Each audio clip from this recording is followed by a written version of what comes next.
Palagay na lang.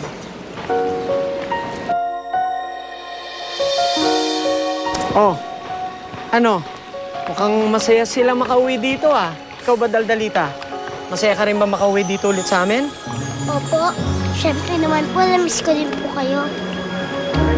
Ay nako, miss na miss ka na rin namin. At hindi mo lang alam kung gaano kami kasaya dahil nakatanggap kami ng tawag na magpapasundo ka na. Ano ba talagang nangyari ha? Ba't bigla ka nagpasundo? May problema ba kayo ng Tatay Mateo mo? Nakita niyo po kasi rin Tatay Mateo tunay niya pong anak. Kaya mas gusto ko din naman po sa bigyan ng pagkakataon makasama ulit. Wala ka naman dapat ipag-alala eh. Kahit wala na si Tatay Mateo mo, andito naman kami ni Daddy Ashton. Isang buong pamilya na tayo!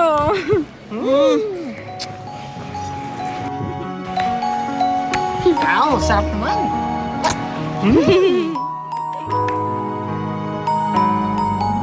So ayun, nag-fly lalo na si Daldalita. Sumama na sa ibang motor at pudra.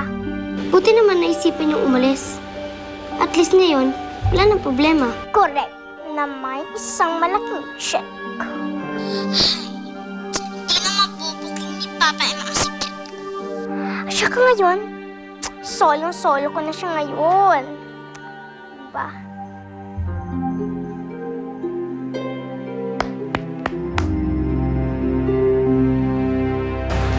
Mga ilang araw na rin kasi itong walang ganang kumain.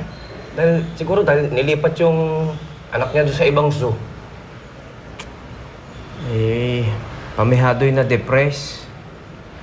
Ganyan talaga kapag nawalan ng anak pakainin nyo na ng pakainin. Lilipas din niya. Uy, bakit? Parang mas matamalay ka pa doon sa unggoy. Arthur, wala na si Daldalita Sinundo ni Ashton at ni Demi kagabi sa bahay. Bakit daw? Napagalitan ko yung bata Panay kung ano-ano sinasabi kay Lolita. Kesyo hindi ko raw tunay na anak. Pare, yan yung sinasabi ko Alam mo, mayroon talaga pagsamahin yung ampon mo tsaka yung totoo mong anak sa isang bahay. Magkaaway talaga yun. Di ba? Ang magkapatid nga, nag-aaway. Oh, sila pa. Yun nga, Arthur sinubukan ko naman Pero talagang imposibleng magkasundo yung dalawang bata Alam mo pare, bayaan mo na lang si Daldalita doon sa bahay nila Demi tsaka ni Aston. Total, para namang okay naman siya doon Tsaka, para wala na rin gulo. Hindi ba? Tsaka, di ba, mas okay naman kasama mo na yung totoo mong anak. O di, sa kanya mo na ibuhos yung pagmamahal mo tsaka yung lahat ng atensyon mo. Di ba?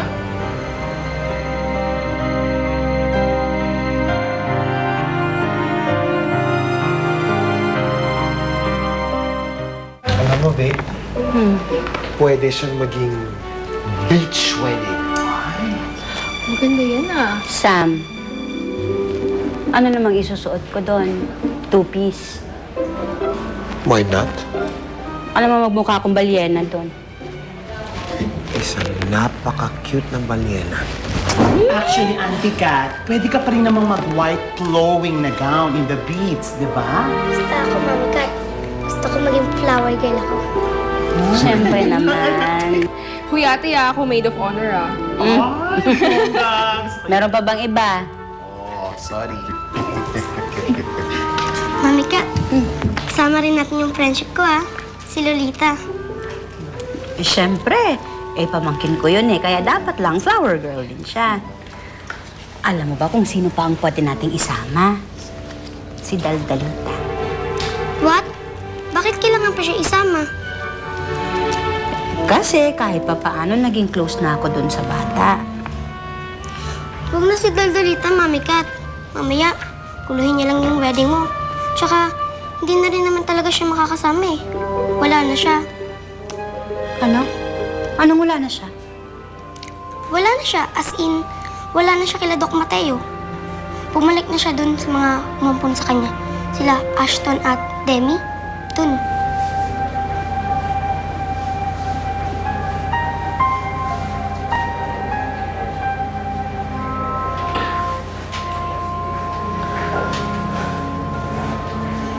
Magkikita pa kaya kami ng mga baby ko, Doc Mateo?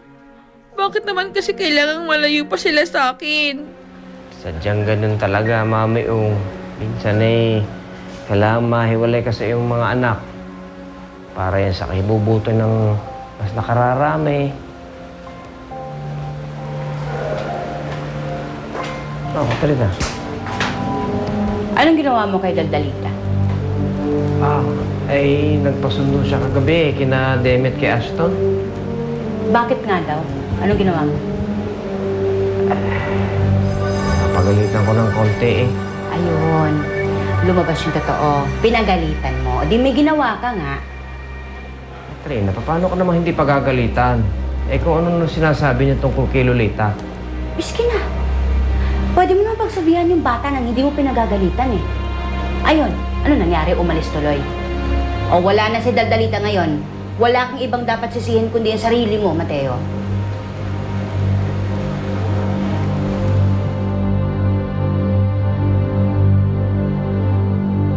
Ikaw naman pala ang may kasalanan, Doc Mateo eh. Anong ginagawa mo? Di nag-exercise. Diba? Yan ang resolution ko. Magpapatanggal ako ng fats sa katawan.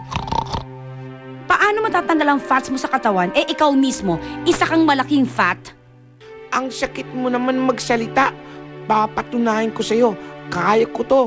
Ako ang magiging pinakapayat na baboy sa buong mundo. Dapat kasi hindi na tayo umalis dito sa mansyon. Ang sarap kasi ng buhay dito eh. At dito, walang malditang bata na mang-aapi sa atin. Totoo palang bumalik na kayo. Malditang aso lang. Mother Daisy! Bobby, may good news po ako sa inyo. Anong good news? Ready daw po kayo sumama sa Amerika, sabi po nila Daddy Ashton at Mami Demi. Talaga? Sasama kami sa Amerika, ha? Magiging imported na ako? Siyempre naman po, hindi po ako papayag na alis po kami na hindi po kayo kasama. Uy, kapag dinagdagan mo pa ng gel yung buhok mo, baka mamaya kayang-kaya nun yung maglakad papunta kay Marga mag-isa. Sobra ba? Hindi, kulang pa nga. Dagdagan mo pa dyan, oh. Pagdasalan mo na lang na huwag kang dapuan ng langaw dahil di na yan matatanggal. Tama na kasing pagpapogi mo. Oo na, gwapo ka na. Ikaw na yung pinakagwapong lalaki sa buong mundo. Pero, tingin mo ba magkakagusto sa akin si Marga? Di mo na kailangan magpa-impress. May gusto naman siya sa'yo eh. Kaya tigilan mo na yung pagpapakyut mo at puntahan mo na siya bago ka maunahan. Hindi ako mapunahan. Teka lang ha. Bagal mo eh. Kailangan ako mag-ready.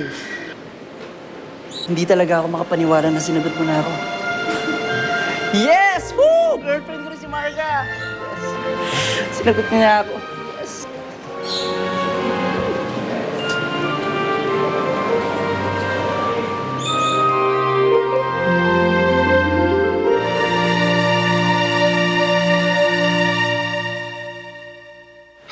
Ito, Papa M, o bagay ito sa akin. Nako, Lolita, medyo mahal eh. Lahat na lang mahal.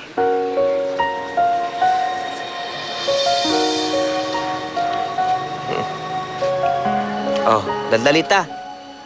Pumili ka na. Huwag na lang po, Tatay Mateo. Bakit naman? Hindi ko na po kailangan ng bagong damit. Basta kasama ko po kayo.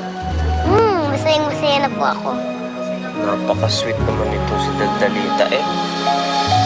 Kayo naman po ang Tatay Mateo ko na mahal ko. At ikaw naman ang Daldalita kong mahal na mahal ko.